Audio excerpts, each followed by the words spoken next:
sebagaimana malaikat berada di sisi Allah, Allah banggakan orang berzikir di hadapan malaikat. Tuh hambaku berzikir kepada aku, kata Allah. Allah banggakan di hadapan malaikat. Di bumi, tempat, tanah, batu, hewan, dia akan bercerita dengan tempat yang lain yang tak dipakai berzikir kepada Allah Subhanahu wa taala. Betapa gembiranya dia. Kata ulama bilang, ini ulama ni yang sudah merasakan nikmat zikir, dibukakan Allah sampai dia punya baju ni, kata dia, baju ni Pak hidup Pak, bukan baju ni mati. Makhluk Allah ni dia pun gembira. Kenapa? Dia dipakai oleh orang yang berzikir kepada Allah Subhanahu wa taala. Sebaliknya, ini baju menyumpah, bumi ini menyumpah tatkala orangnya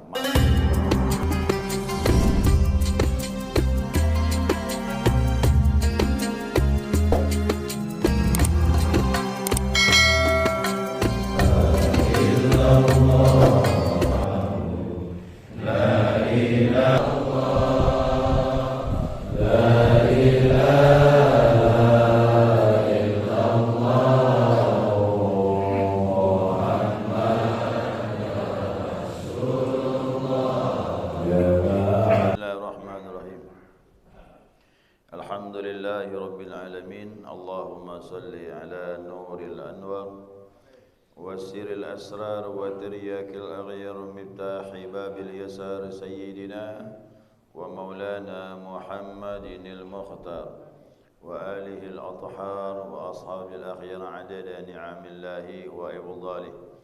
سبحانك لا علم لنا إلا ما علمتنا إنك أنت العليم الحكيم. اللهم ذكرنا ما نسينا وعلمنا ما جهلنا ولا حول ولا قوة إلا بالله العلي العظيم. Jemaah salat subuh rahimakumullah. Assalamualaikum warahmatullahi wabarakatuh. Alhamdulillah, senantiasa kita mengaturkan pujian dan syukur kita kepada Allah atas limpahan rahmah hidayahnya. Subuh ini kita dapat melanjutkan kajian kita, mudzakarah kita, panduan kita Bidayatus Salikin. Ya, memasuki yang ke-19 ya, masih menambah tentang keutamaan zikir. Ya. Fadilah-fadilah zikir atau keutamaan zikir yang ke-19. Nah, kelebihan zikir kata ulama yang ke-19, seluruh makhluk, artinya manusia dan jin, manusianya pun yang beriman, ya, manusia yang beriman, yang yakin kepada Allah menyenangi zikir, kecuali yang memang imannya bermasalah. Kalau iman bermasalah, alergi dengan zikir, risih dengan zikir. Jadi manusia yang beriman kepada Allah, keduanya lagi jin yang taat kepada Allah, yang ketiga malaikat, ya. Itu makhluk maksudnya dikatakan di sini. Nah, kemudian bumi yang dipakai zikir. Bumi, di bumi apa saja? Banyak kan? Tanah, batu, pohon-pohon, apalagi hewan, belum lagi dalam laut. Ya, dalam laut. Jangankan orang berzikir, Pak, orang belajar dimohonkan istighfar oleh ikan yang ada di air. Ikan yang ada di air, kata Nabi SAW, memohonkan istighfar untuk orang yang beribadah kepada Allah. Ya, termasuklah yang datang ke majlis taklim. Kita tak dengar memang, tapi Nabi bilang. Ya, Nabi bilang begitu. Berarti semua makhluk ni, kita melangkah dari rumah menuju ke masjid, dari masjid kembali ke rumah, belajar, ibadah, berzikir, semua makhluk ni senang dengan kita. Ya, semua makhluk gembira dengan kita. Nah, dia mendengar. Makhluk ini ya, semuanya mendengar kepada zikir itu. Kita berzikir dengar semuanya ni. Kecuali manusia, maaf, yang menyumpah, membenci orang berzikir. Tapi seluruhnya, tanah, bumi, orang-orang dalam kubur itu pun senang. Apalagi masjid dekat kuburan. Senang orang kubur tu. Jadi ini kau dibukakan jamaah sekalian, semua makhluk Allah ni bergembira tatkala kita berzikir kepada Allah Subhanahu wa taala. Maka jangan khawatir apapun yang ditimpa kepada bumi ini, musibah ini, selama masih banyak orang berzikir, insya-Allah Allah redam masih. Ya, Allah tangkal masih, Allah tangkis masih datangnya musibah. Kenapa seluruh makhluk bergembira di bumi, di laut dan sebagainya. Dan dia mendengar zikir kita ini. Dan seluruhnya membanggakan dirinya kepada seluruh tempat yang tidak pakai berzikir. Umpamanya kita berzikir di sini. Nah, ini sekitar masjid ni gembira. Dan dia membanggakan tempat-tempat yang lain yang tidak dipakai berzikir. Nah, sebagaimana malaikat berada di sisi Allah, Allah banggakan orang berzikir di hadapan malaikat. Tu hambaku berzikir kepada aku, kata Allah. Allah banggakan di hadapan malaikat. Di bumi, tempat, tanah, batu, hewan, dia akan bercerita dengan tempat yang lain yang tak dipakai berzikir kepada Allah Subhanahu wa taala. Betapa gembiranya dia. Nah, kata ulama bilang, ni ulama ni yang sudah merasakan nikmat zikir, dibukakan Allah sampai dia punya baju ni, kata dia, baju ni Pak hidup Pak. Bukan baju ni mati. Makhluk Allah ni dia pun gembira. Kenapa? Dia dipakai oleh orang yang berzikir kepada Allah Subhanahu wa taala. Sebaliknya, ini baju menyumpah, bumi ini menyumpah tatkala orangnya maksiat kepada Allah Subhanahu wa taala.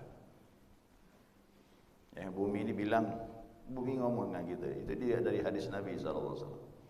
Begitu kita berjalan di muka bumi, yang berjalan ni orang ni maksiat, tak diingat kepada Allah. Karena perbezaan orang ingat tak ingat tu apa beza bang? Bedanya apa? Seperti orang hidup dengan orang mati. Orang berzikir, orang hidup, kata Allah melalui lisan Nabi kita Muhammad sallallahu alaihi wasallam. Orang yang tak berzikir seperti mayat. Nah, ini enggak, bukan tak berzikir, maksiat pula. Budahlah lalai, tak ingat Allah, maksiat pula. Jalan di muka bumi, bumi menyumpah. Apa kata bumi? Tadhak fi zahri wa tabki ma fi batni. Silakan kau tertawa di punggung aku, kata bumi. Nanti kau menangis dalam perut aku, kata dia. Dah janji dah bumi tu. Tapi orang berzikir, dia senang menyambut kedatangan kita nanti. Bumi terbuka Pak. Terbuka bumi gembira menyambut orang-orang yang senantiasa berzikir kepada Allah Subhanahu wa taala. Dan memang seluruh ini berzikir kepada Allah ni. Cuma kita tak mendengar. Siapa orang yang tak faham bunyi daun pintu, kata dia. Ini orang dulu kan pakai daun pintu Pak. Sekarang pakai kaca. Tak ada daun pintu, tak bunyi kan? Bunyi daun pintu tu. Krek. Bunyi jendela, engsel dan sebagainya. Siapa tak faham bunyi daun pintu, dan siapa tak faham gonggongan anjing, siapa yang tak faham bunyinya ayam berkokok, dia bukan termasuk orang yang punya akal. Wala ulul albab. Ini tak tajam sampai ke hati, kata dia. Nah, jadi orang-orang berzikir kepada Allah, dibukakan Allah, semuanya didengar berzikir. Daun pintu rumah berzikir, haiwan berzikir, manusia pula tak berzikir. Makanya bumi menyambut kita tidak mesra kalau kita banyak lalai dengan Allah Subhanahu wa taala. Ingat kemarin Pak di NTB itu. Di NTB itu yang ada mursyid tarekat meninggal. Sibuklah orang nyambut ke bawah gini. Nyambut ke bawah. Begitu habis ditalkin, mau diletakkan mayat tu di di liang lahatnya tu, ditempel ke dinding. Tinggalkan kapan dia, Bang? Orang tak ada kita. Sampai bumi pun malu menyambut dia. Hilang jasad dia. Itu disaksikan betul loh. Itu bukan dongeng, langsung video nampak kelihatan. Kempeskan kapan tu, mana orangnya? Hilang. Tak ada. Itu kemuliaan. Ya, sampai bumi pun malu kepada orang yang berzikir kepada Allah Subhanahu Wa Taala. Kita sih tak ada hilang jasad kita dah. Cuma paling tidak bumi senang menyambut kita, itu yang penting. Ya, karena kita banyak zikrullah, ya zikir kepada Allah Subhanahu wa taala. Banyak keanehan orang berzikir ni, memang. Itu karena zikir ni termasuk amal yang paling afdal. Untuk dekat kepada Allah tu jalan lain bisa, tapi lambat. Tapi yang cepat adalah zikir. Zikir ni kata ulama rukun yang paling kuat dalam perjalanan menuju kepada Allah Subhanahu wa taala. Sampai ulama menyatakan la yasilu ahadun ilallah illa bidzikri. Orang takkan sampai kepada Allah kecuali amalan yang paling banyak membantu zikrullah.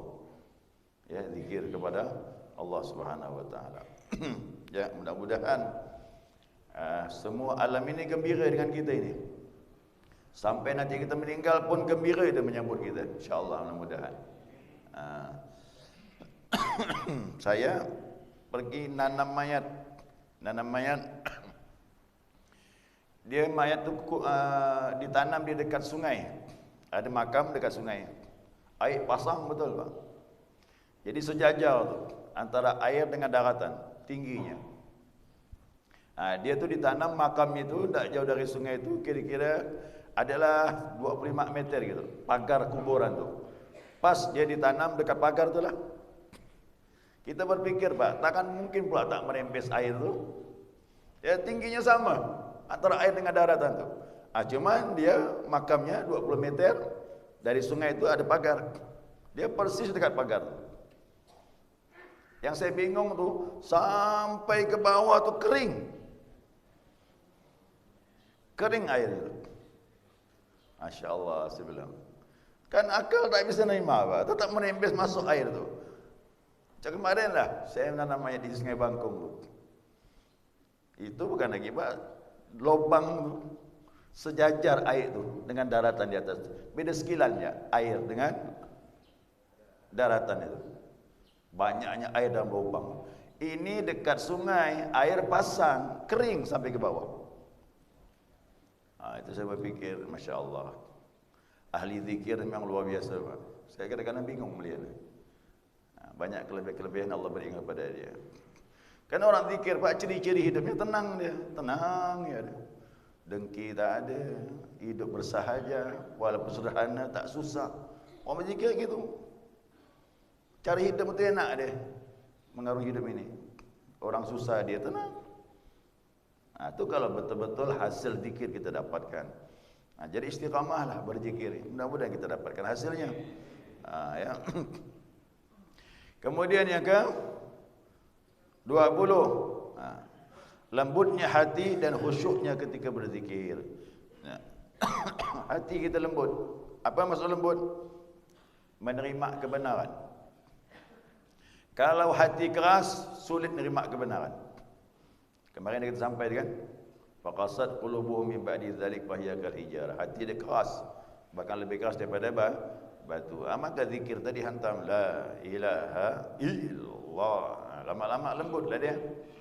Ya, kalau lembut insya-Allah hati dia mudah menerima nasihat, ibadahnya pun mudah, semua mudah, tak ada lagi yang susahlah. Ya, iklam kata ulama, anna bi dzikrillah taala, sesungguhnya zikir kepada Allah tadhhabul qaswatu anil qalbi, dia menghilangkan kerasnya hati, berubah jadi lembut. Lembut tu nikmat nasihat, orangnya bersahaja, enak dia bergaul, ibadahnya masya-Allah. Itulah ciri-cirinya daripada zikir kepada Allah Subhanahu wa taala. Kemudian apa kata dia bilang? Kemudian tambahannya khusyuk ketika berzikir. Khusyuk apa? Khusyuk apa? Sadar kita nyebut Allah tu, ingat la ilaha illallah, sadar kita dengan Allah. Sadar tu perlu, Pak. Ada kesadaran bahawa kita menyebut Allah. Kalau tak berzikir, dulu belum ambil tarekat ni, berzikir memang, tapi mulut dia, pikiran tak ke mana-mana pikiran tu.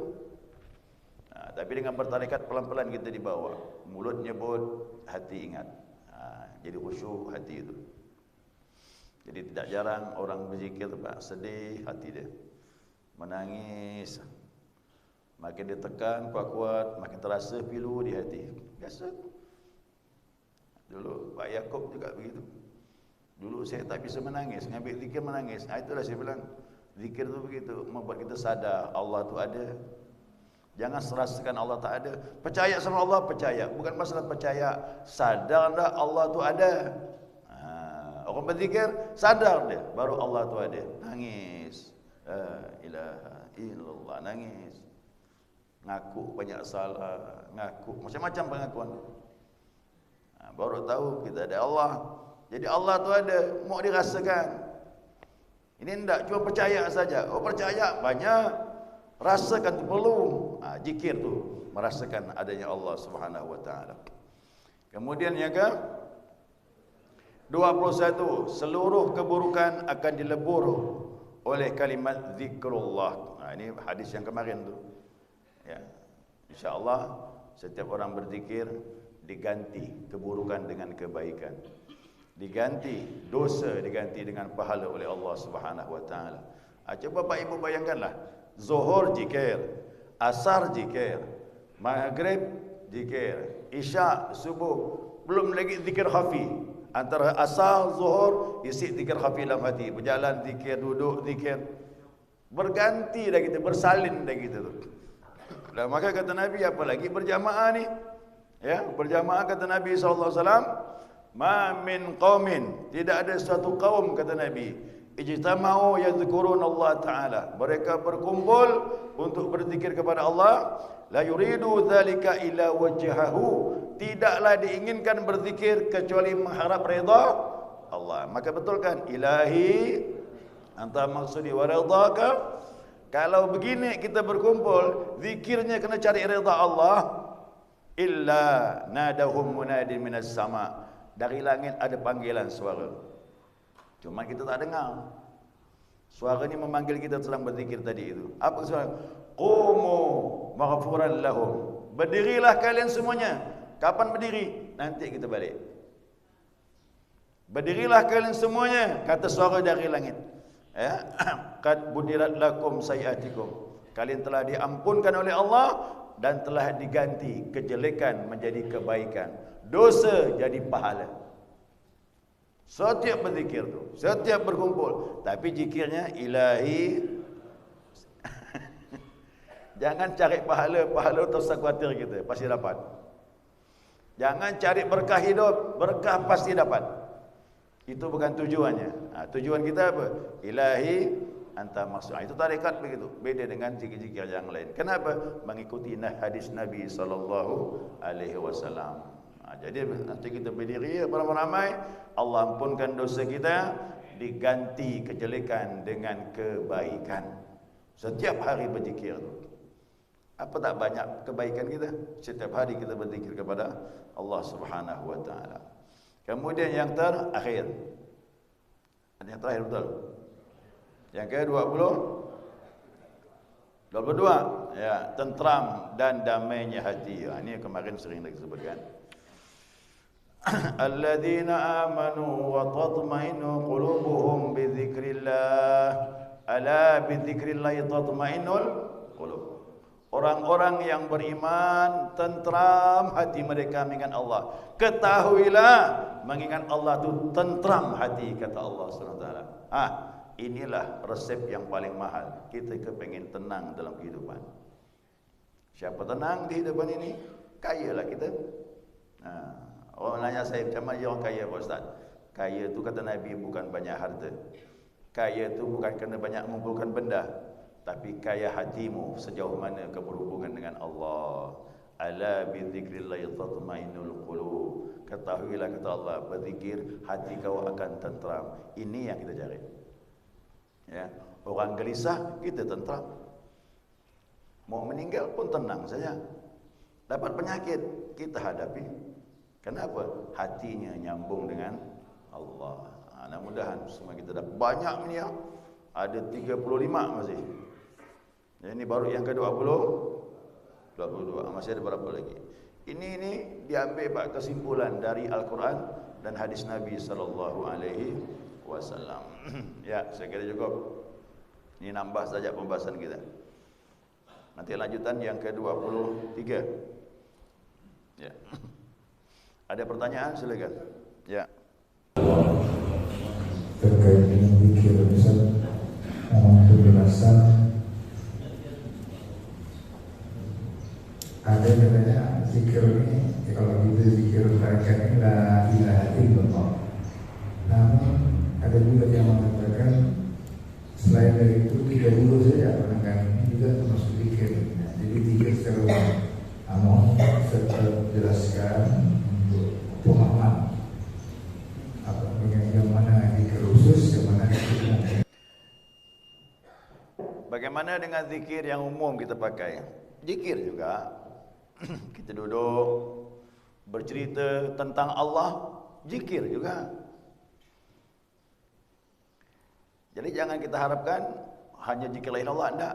Tatkala kita duduk bercerita tentang Allah, zikir tu.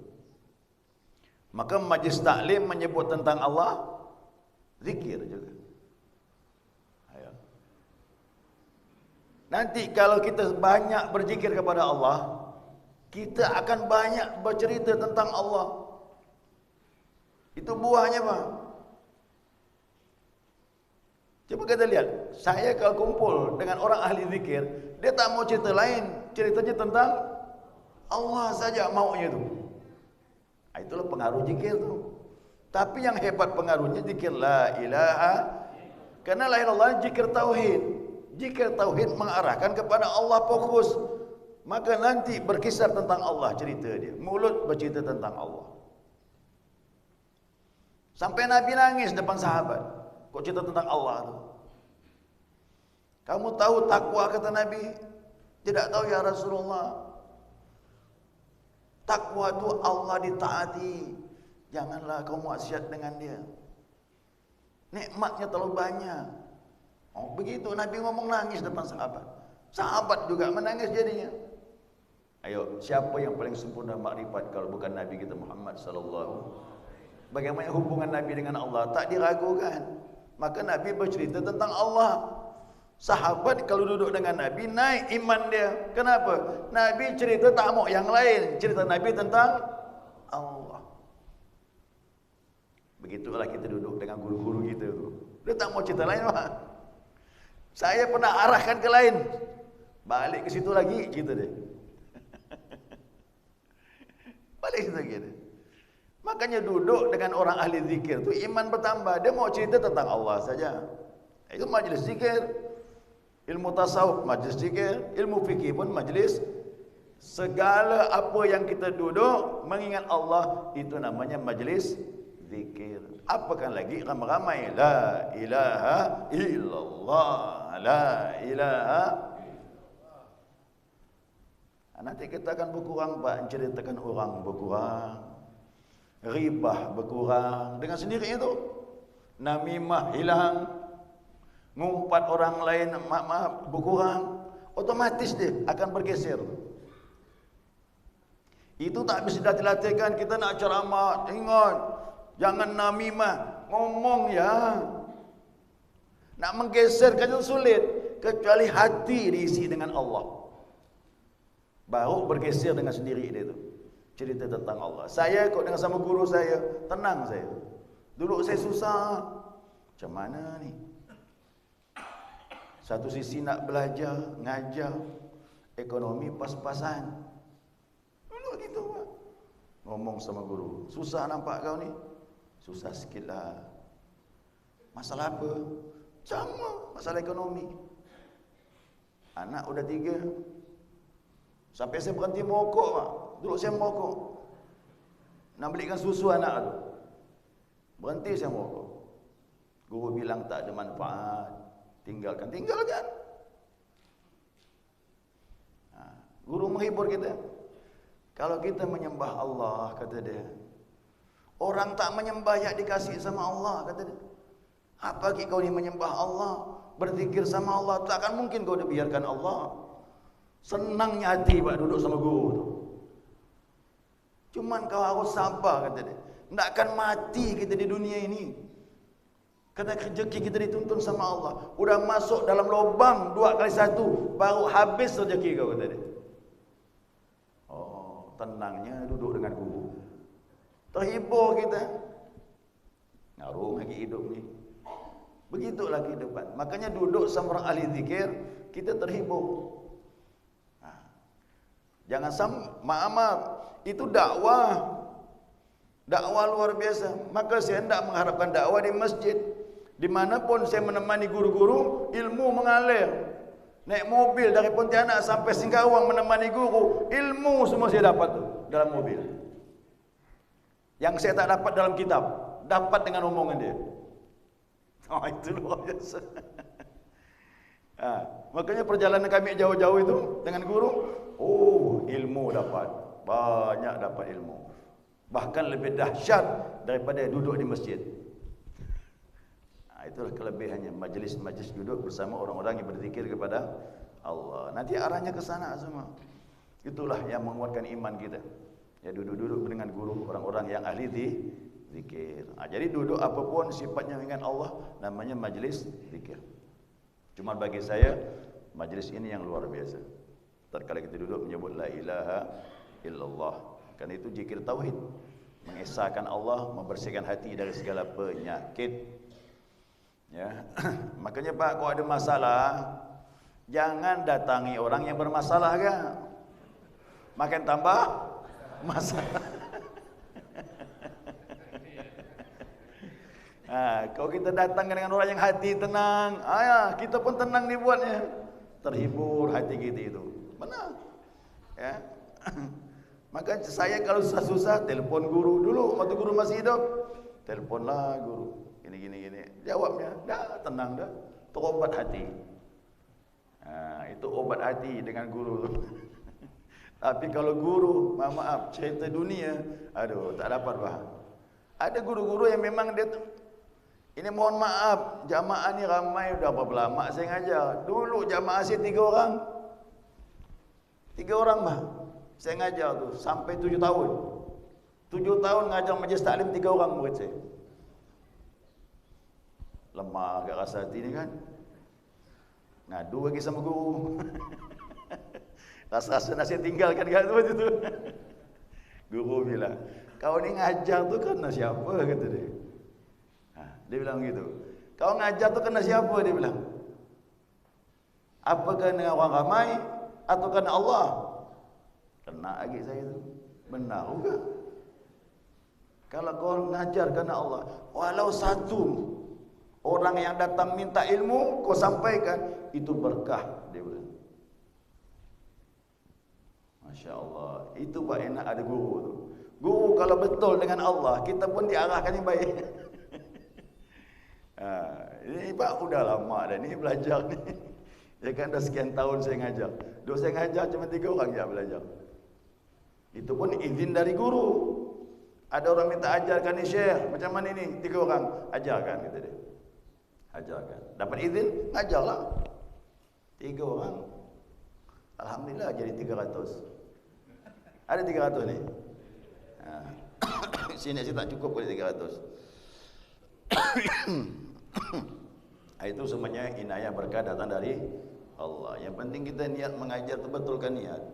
Apa tujuan kita mengajar? Kalau saya punya tujuan yang lain, lari jamaah ni.